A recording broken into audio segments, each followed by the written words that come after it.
Good Monday morning, everybody. I am Angie Callen, host of No More Mondays. Welcome to the show where we believe you can have a thriving life, career, and business on your terms, and I bring you guests who prove it.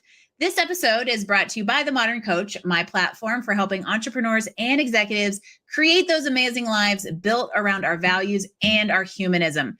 Check out more at themoderncoach.co, where you can explore your core values and lean into what is most important to you. Now let's get on with the show. Today's guest is one of those people who just makes you believe that better leadership isn't possible but necessary, especially in this time and place in the world. Chris Sprague is the CEO of Enluma Leadership Group, which is the manifestation of years of work leading transformation inside of Fortune 100 companies, where his experience showed him that it wasn't just the results that were achieved that mattered. It wasn't just the business bottom line that mattered. It was the people that he helped realize and reach new possibilities that left their mark on him. That belief that we can achieve extraordinary results in a healthy and sustainable way is driving his work now, and it's the foundation of Enluma. From why forceful leadership is outdated to why to what actually drives performance and how to modernize leadership development for the next generation. We got lots to cover. Chris, welcome to No More Mondays. Angie, thank you so much. Really excited to be here. We had an entire episode in the green room before we started, and so what we get into, what we recover, I was like, half of those things, I was like, darn, I kind of wish this was live right now. But we know we've got lots to talk about and lots of value for all of you out there to really think about what your leadership looks like in life, in actual traditional leadership, and in teams. You know, especially in this day and age where technology is really disrupting a lot of things and a lot of the connection that we want to have as leaders. And so, Chris, I'd love for you to just fill everybody in a little bit, because you've had a pretty interesting career path in the Fortune 100s. Abbott's on the resume, AbbVie's on the resume, and now moving into founding Enluma. What sparked this shift from corporate life to founderness? You know, I've always had the bug to create my own company. And I've had some really bad ideas in the past that clearly they weren't good enough for a company.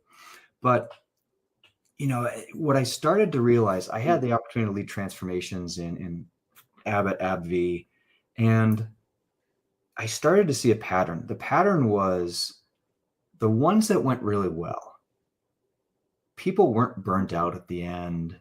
And actually, they usually exceeded their objectives. And it was just really interesting to me because I started to see that trend. But then also, there's one specific event. I had the opportunity to lead a turnaround for a call center. And it was a patient affordability call center. And as you can imagine, those jobs are tough because nobody calls in saying they love the price of their medicine. Nobody does. But quickly, I realized that I couldn't barely spell call center, let alone, know what was going on. But after 2 years, we led a remarkable turnaround. And yes, we reduced the budget by a lot. Our culture scores went through the roof, and each of the groups was performing really well. But what stuck with me was not the business results. But before I moved on to another role, I sat down with a few peers. And we counted the number of people that in those 2 years we helped achieve more than they thought was possible. And it was almost 40 people. And I'll tell you, like, business results change, they come and go. Yep. But that impact you can have on people, that lasts for a long. I still have people to this day. I mean, this is 7 years later. I'll see them in a store or wherever, and they're excited to see me. And I'm genuinely excited to see them. And the feedback, they'll share stories that I didn't know about of things that I did. And that's what's the rewarding part, is the impact that you have on people. That it's fantastic. And I think it's such an important thing to remember about the word transformation in the business sense, because we hear all about organizational change management, organizational development, transformation, modernization. These are all buzzwords we put into resumes, or we think about what's the process to the transformation that the business seeks. But I think it's really important to remember that transformation is actually more about people than the process, because a process is worthless if people won't adopt it and don't feel good about it or don't feel seen by what's developed. Oh, 100%, 100%. And it's because if the people don't trust leadership and really question the motives, you are going to be severely limited. But if the leaders are authentic, genuine, and vulnerable, say, hey, I don't know, or you know what, I made a mistake. I remember one time, it was during our busy season, I was actually helping out and taking calls. And I came out of my office and I'm like, oh man, that sucked. Empathy. Oh, and it was funny because like the people within like 10, 15 feet who weren't on phones just all started cracking up.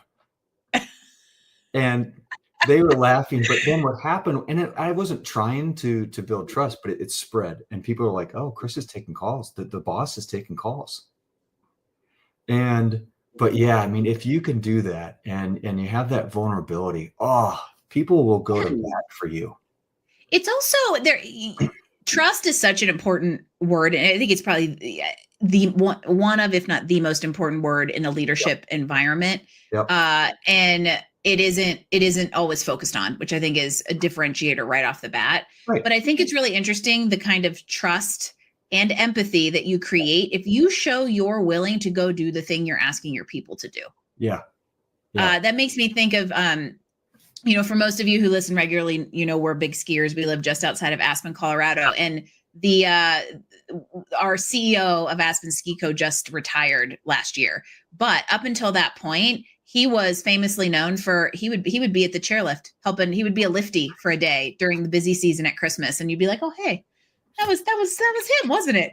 As you'd get on the chairlift and go up. And so it's just interesting. He'll stand out on a 10-degree day and load people up on a chairlift just as soon as he'll go meet with a board, right? And it created a really interesting kind of culture in that like full circle moment, which kind of brings me to this idea, or I think something you and I agree upon, is the idea of traditional, or like, let's say old school autocratic leadership. Strong leadership is starting to die. And even if it isn't dying, it's hurting performance. So unpack that one for us. It's interesting because, and I'm sure your viewers have seen this too, those old school command and controls, I'm slamming my hand down. Why wasn't this done? What happens is you trigger the fight or flight response in the people that work, right? And they're either going to get aggressive, which is less likely to happen because you're the boss, you control their salary, you control their raises. So they're more likely to go into flight, right? Yep. And so what's going to happen is those people will do just enough. They're going to do just enough. So if Angie's the big scary boss, they're going to do just enough to make Angie happy, and they're going to do just enough so Angie goes away. And you see this all the time. And then what happens is these tough leaders think they're getting great results, but in fact, they're actually just encouraging mediocrity. Yeah. Oh, can we talk about the word media?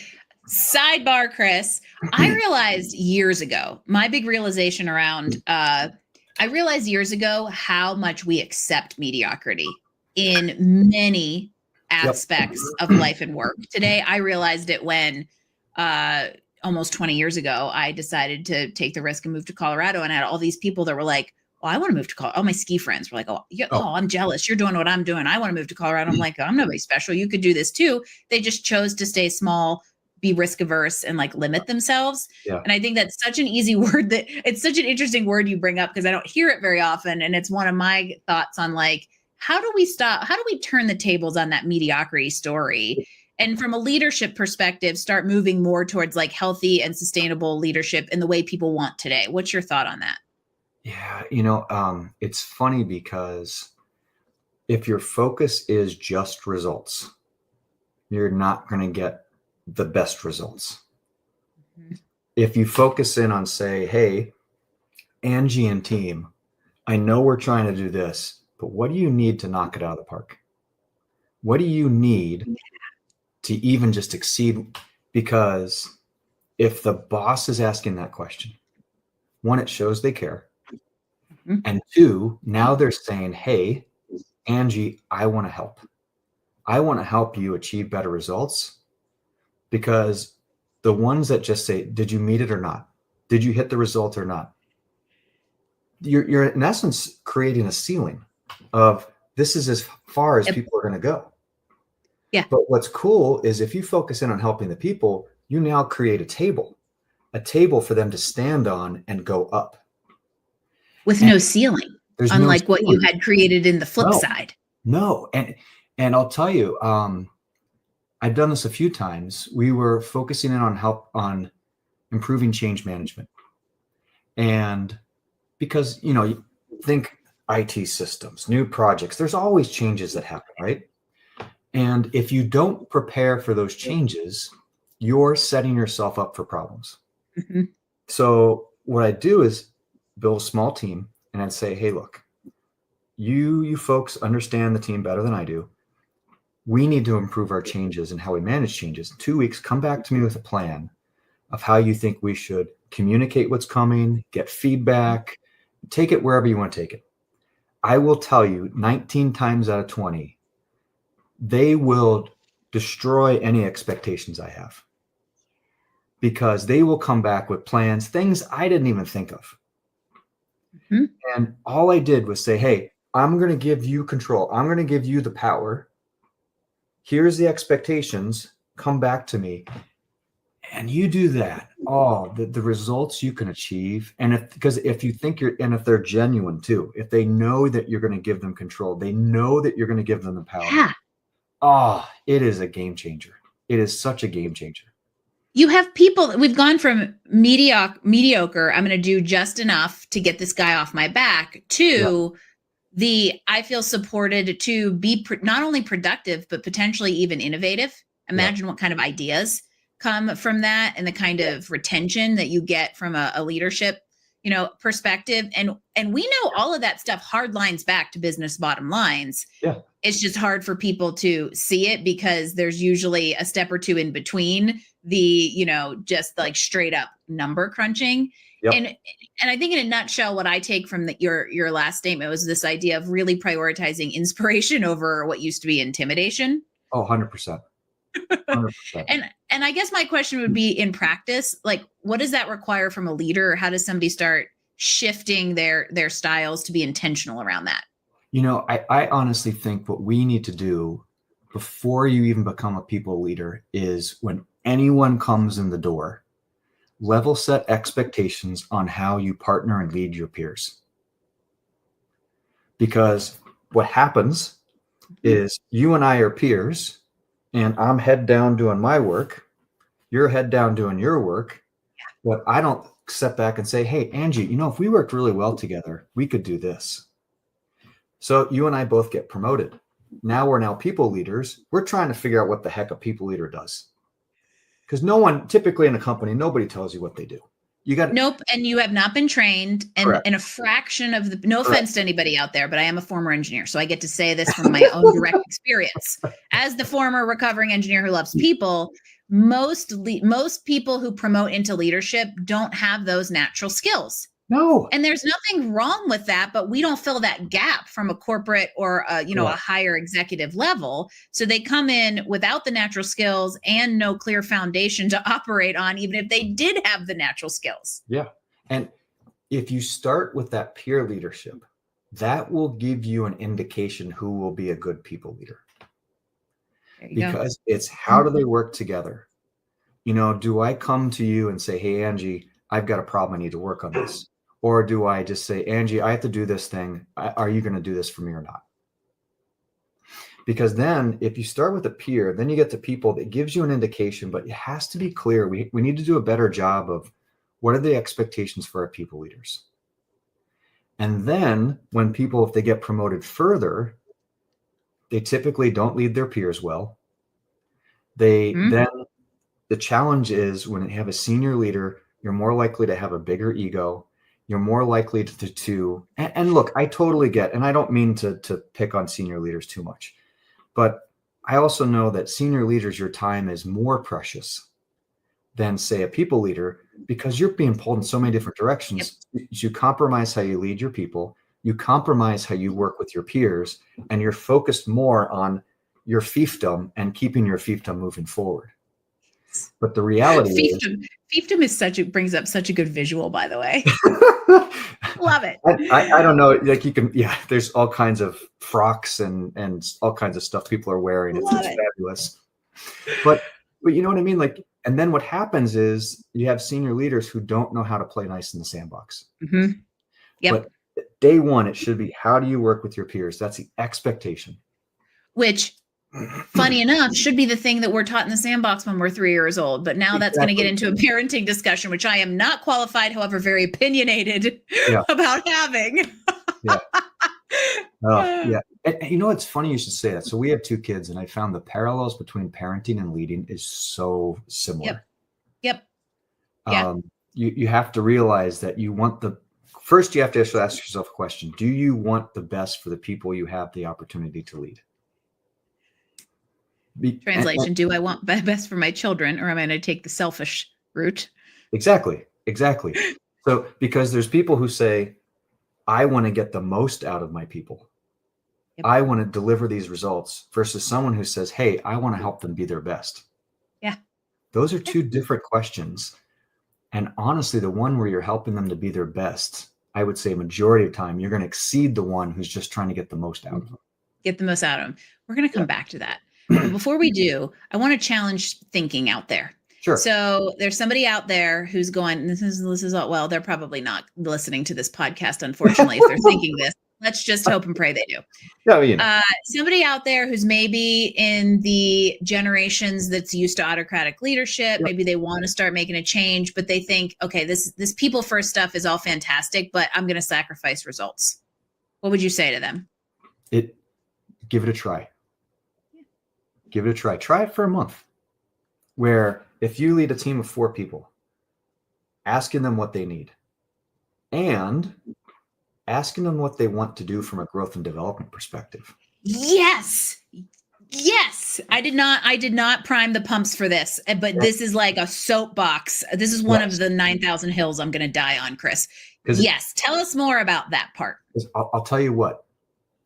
I'm sure your listeners has had the experiences. If you work for a leader who's just telling you what to do and telling you to do this, get it done, versus if you have a leader who's actively engaged in your growth and development, what happens is leader 1, you do things because you have to.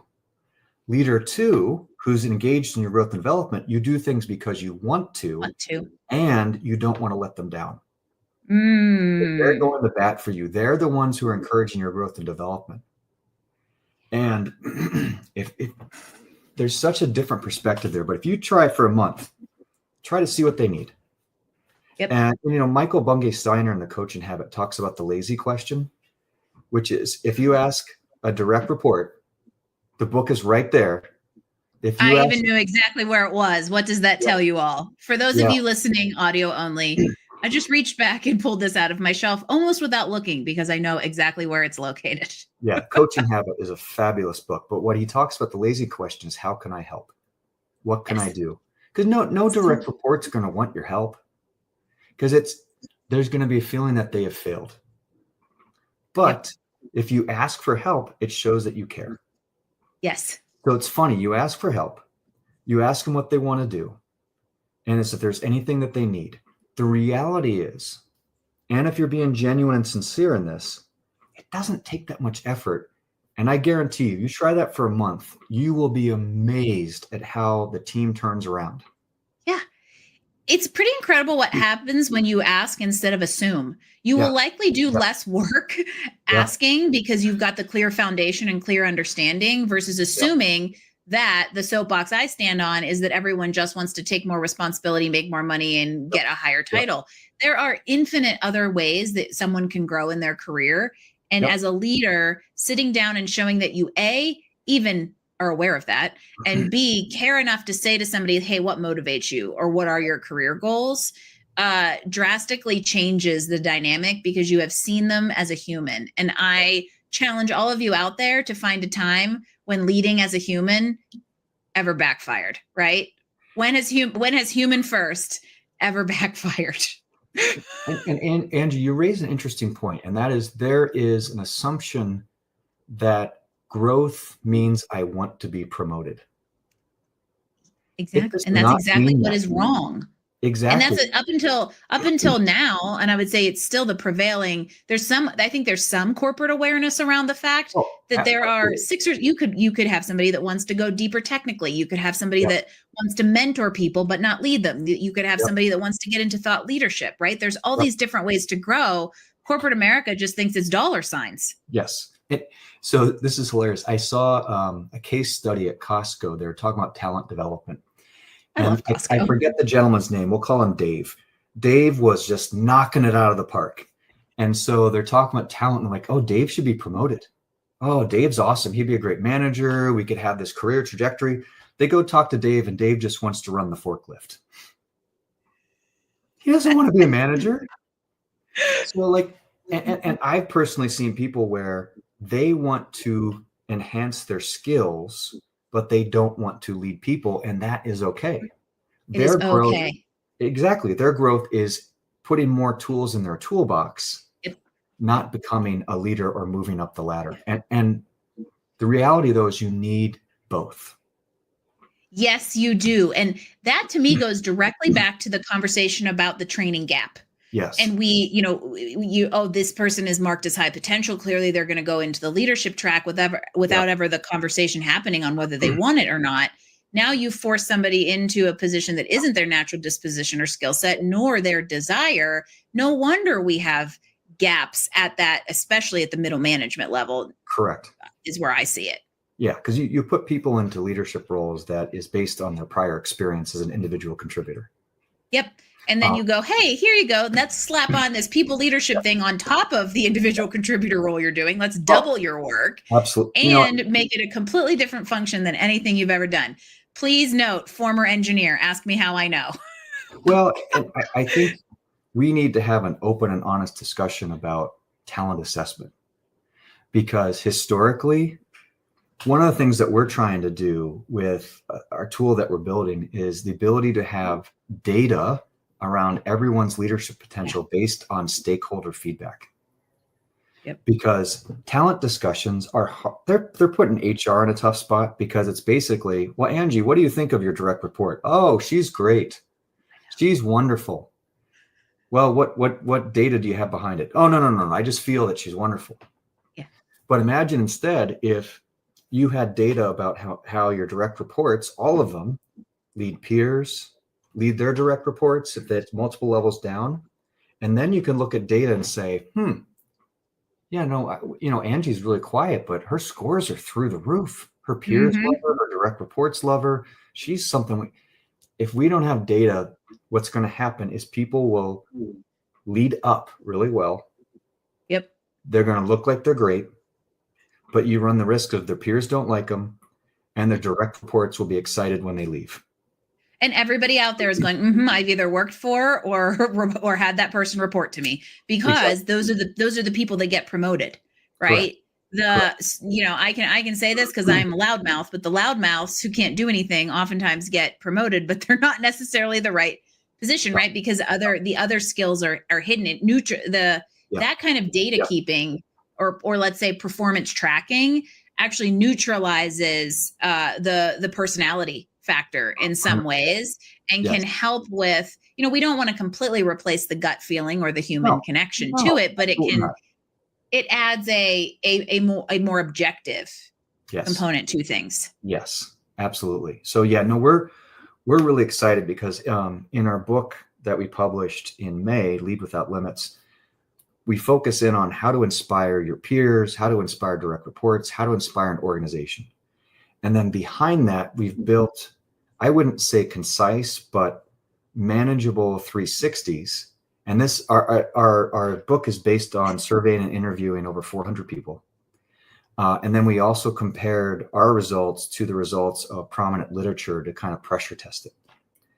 But where I'm going is in our tool that we're currently building, you go through 20 statements that you score. It takes about 5 to 7 minutes. We figure most people can do that. But then you would get access to, we call it an AI micro coach, where it's very specific actions where the AI can help you to learn. We'll also have courses. And then we've also, our partner has already built AI generated development planning, where you would say, hey, maybe I'm in commercial sales today, but I'm really passionate about marketing in the future. It would show you then, hey, you should do this, then you should learn this, you should learn this, you should learn this. And there's courses that it'll have. I mean, it's really interesting. And we're really excited about what's coming because we think that this could be, it's not going to replace coaches. That's not where I'm going. It's an enablement tool. Exactly. In all facets, HR, coaching, all those. And this is where, the whole intersection of AI and humanism is very, very much on my mind right now, because I'm about to go to an AI conference and talk about how to be a human, as we chatted about before we came on the air. Yeah. But this is a great example of where the two intersect in a really interesting way that AI can enhance or maybe even like point out some elements of a development or a performance plan that would have maybe not come to light otherwise. And then the humans can decide on what to do with it. And why not? If you could have AI do small digestible coaching and you have a history of that, and then say they sign up with a coach, a live coach, and then the human coach gets visibility to all of that and says, hey, I see that you've been working on this. Let's progress that further. Let's talk about that. I think in tandem, that could be powerful. But it's still a work in progress, but we're really excited about the potential that this has. And we're trying to make this as user-friendly as possible, and also exploring that, we start with leadership, but maybe we take this to other topics later based on the model that we built. Gotta love, as a business owner, we love scalable things. Yes. But at the bottom, but at the undercurrent, or let's say the common thread through all of this is it's still rooted in what you love to do, which is really help people realize what's possible, right? This Correct. is a tool that can enable them to see a pathway to something they may desire and think isn't possible. And so I promised a minute ago or a few minutes ago that we would come back to you really feeling like helping others achieve more than they thought possible is really what matters to you most. And these are all different mechanisms for doing that. And so I want to hear a little bit more about that impact and maybe a story that you've seen, in addition to the people in the grocery store. I would love to just hear a little bit more about that. Yeah. In terms of the impact you can have, and with how you can really help people. I'll tell you what, there was a lady, this was the call center again. She would call insurance companies, and at the time, she and I did a one-on-one, and this was probably 2017.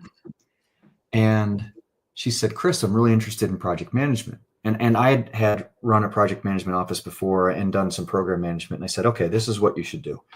My recommendation is go get your PMP, because PMPs are good chevrons on your shoulder. So they're the things. And then there's so many IT projects. Go ahead and get involved in IT projects. Here's the funny thing. I don't remember having this conversation. I don't remember it. But in 2022, I ran into her again. So this is 5 years later. And she was now a project manager for a larger IT system. And I thought, oh, great. She was working on this. And we're talking, and she said, Chris, I followed your advice. And I said to myself, I'm like, what advice? And she said, I said that? I'm like, wow, you told me to get my PMP, and I did. You told me to get involved in IT projects, and I did. And I said, that gave me the runway to now be a program manager on a large IT system. And she says, I love what I'm doing. And I thought, I don't remember the conversation in 2017, but I will never forget the conversation in 2022. Yeah, there it is. because that's the impact you can have. And like the hair on the back of my neck is still standing up right now. And this was 3 years ago that I talked to her. But I know that she's still doing project management. And sometimes people just need that spark. Yep. That spark to, hey, you can believe in yourself, or you can dream higher. Yeah. And if you can give that spark, you're going to have those conversations like I had times over. And it is, I'll tell you what, we all receive awards in our career. But if I asked you, Angie, like an award you got 10 years ago, can you tell me what you spent the money on? I don't think I got an award 10 years ago, so no. Okay. So for but no, I can't. But if I asked you, can you name 3 people that you've helped in their career? You could probably name 3 people right now. Yeah, one of them introduced us. There you go. Hi, Julie. I was going to say hi to her at some point, but right? That's the thing is, and this goes, there's a Maya Angelou quote that I think comes into play here. And it's kind of one of my favorite slides in most of my slide decks, which is people will forget what you do. People will forget what you say, but they will never forget how you made them feel. And to me, that is really what's at the core of this is you made her feel empowered to have possibilities, to have choice. And you maybe even saw something in her that she didn't see in herself. And that is the ultimate gift we can give to another human being. If your listeners haven't already, I'm a huge fan of the book, The Art of Happiness by the Dalai Lama. And in The Art of Happiness, he talks about kind of superficial happiness. Say you have a sandwich for lunch that is fantastic. Does that sandwich still make you happy 2 days later? No. No. Really, there's some meals that still make me happy years later, but it is the anomaly. That's for sure. It's the anomaly. Yeah, that made me happy in a moment. Exactly. But then if you think about helping others, if you focus on others, that contentment and fulfillment will continue with you for years. And so happiness is not about having that great meal or whatever you can think of short term. It's the focusing in on others. And, people might say, oh, this is a bunch of fluff. It actually elevates yourself and the people you work with. It does. Yes, it does. And if you can take that perspective, and I would argue combine it with humility. And another thing the Dalai Lama says is he's just one of the 8 billion people, and that's why he's not arrogant. If you're in a company of 500 people, you are paid not for your importance, you're paid for your responsibilities. So if you're a leader and you see yourself as just one of those 500 people, and if you're looking out for others, that is a combination as a leader that will pay dividends in spades. Deep thoughts, Chris and Angie. However, I'm not going to go get it, but the book is up there. I think it's right around there somewhere. Okay. The Dalai Lama, Art of Happiness. And you know how I'll phrase that, and this is kind of my interpretation of it, is like happiness to me is an experience. Yeah. Whereas lasting happiness is where we start to really dip into joy. And I think that living a joyful life is something that we should all be aspiring to. It all looks different to us. And if we can support each other in enabling that joy, isn't that an incredible thing to say that you did? And maybe the quick question is, on a Monday morning, would you rather get up looking to be excited about work or dreading that you have to go to work? Well, this is a show called No More Mondays. So I know my answer, and I hope all of you out there do. That was a perfect way to wrap up a pretty amazing conversation. So I want you to go ahead and tell everybody how they continue to follow along with you and get the book, follow along into this, all of these amazing tools that you're going to roll out. How do we stay in touch with you? So enlumagroup.com is our website. We also have on-demand courses on there where it's a hybrid between exercises you do, online sessions, and you always have coaching with us at the end. So there's always a live piece.